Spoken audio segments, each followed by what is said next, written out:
Hello, Mary here at Mary's Heirloom Seeds, and today we're going to talk about home composting.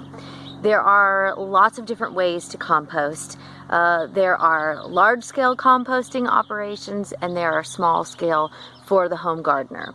We use a larger scale that can entail just digging a hole on one part of the property and filling it in with our compost. But today we're going to talk about kitchen composting. We use a very simple system. We don't always just run out to the garden, our home garden, every time we have something to put in the compost bin. So what we use is a bucket, a small bucket that goes under our kitchen sink. It has a lid on it so we don't have to worry about any of the critters. And then as soon as it's full or almost full, then we take that out and put it in our compost bin. You have tumbler bins that you can purchase online or in a store for the home garden. It's a very simple system of a barrel that tumbles. Usually compost can be ready in as few as 2 weeks, 4 weeks, and even 6 weeks. Sometimes it takes a little longer. The key to home composting is water, air, and nutrients. So you want to make sure that you have enough airflow in your compost. That can just mean turning it if you have a simple bucket system, or if you have the tumbler, that's how you can get air into it. You want to make sure that it has enough moisture, and then you also have a mix of nutrients. So you want brown and green. Brown being waste from the garden.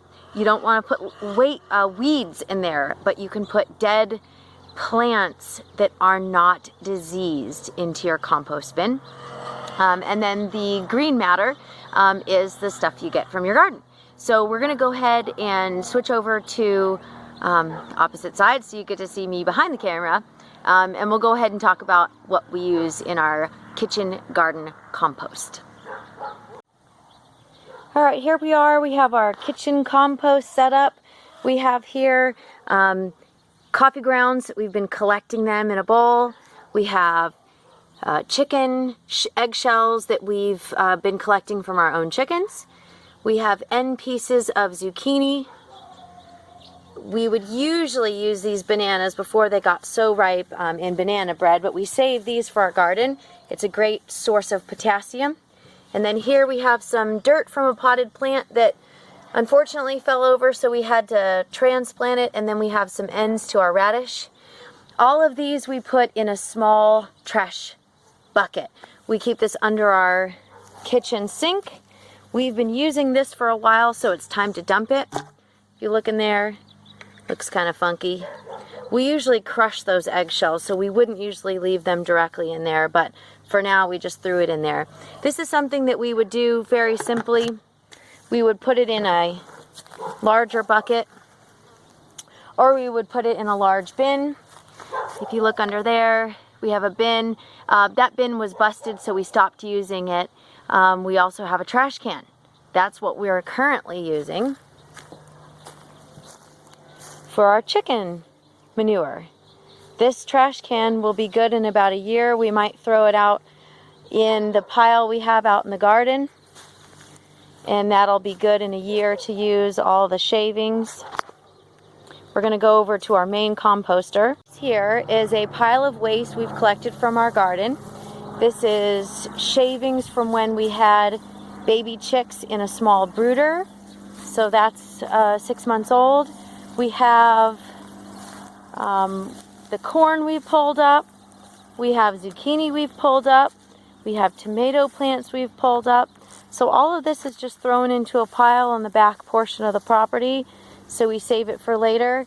We can bury this to make it decompose a little faster.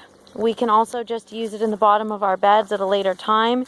We do not put any weeds here. We do not put any diseased plants here. Anything with diseases gets thrown away. If you're in an area where you can burn it, that's a possibility.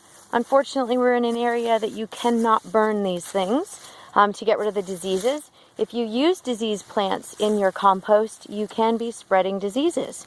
So you don't want to do that. We have another option for composting for the home gardener. If you don't want to purchase an expensive composter, you can use a simple bucket. We used this when the lid broke. You can see there the top of the lid is busted, so we decided to use it. We took a large tote bin. We drilled holes in the bottom so we have plenty of air circulation there. And then we add water to it. You can see that we've got a nice compost going. We turn this, you see, we turn that with our fork, or with our rake and our shovel. And after a few weeks, sometimes it's ready to go out into the garden. Sometimes it takes a few months depending on if it's hot or whether it's cold. Sometimes we add manure to this to help speed up the process. You can also use alfalfa meal tea to speed up the process. That's just our homegrown composter there. Pretty simple, really easy, and it was pretty much free because the bin was broken, so we couldn't use it any longer. We hope you enjoyed our simple explanation of home composting. If you have any questions, please feel free to email us. We will be working on an email to send out to all of our customers with this information. We'll also be working on an article to follow up with basic information on home composting. Our email is Mary@Mary's Heirloom Seeds, and you can find more information on our blog, www.marysheirloomseeds.com. I'm Mary, signing off, and happy planting.